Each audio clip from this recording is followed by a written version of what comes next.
Good morning to all employers in Hong Kong. My name is Lauren Tambugon, 26 years old, 154 centimeter and 63 kilogram. I live in Santiago City, Isabela, Philippines. My religion is Roman Catholic. I am a mother of 3 children. My firstborn is 8 years old and my second child is 4 years old and my youngest child is 1 year old. I have a live-in partner for 8 years, the father of my children. My mother's name is Lorna Tambugon and my father's name is Efren Francisco. They are both died and I am the only one child.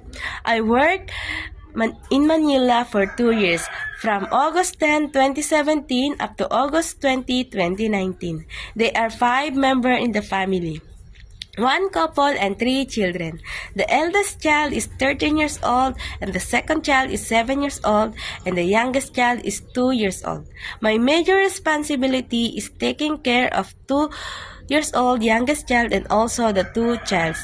I cook food for the family, washing their clothes, clean the house, so that I can sustain my family needs. And now, I confident to work abroad and leave my family for the better future.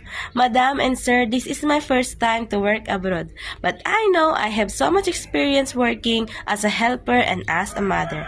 Madam and sir, I am kind, trustworthy, honest, and hardworking person.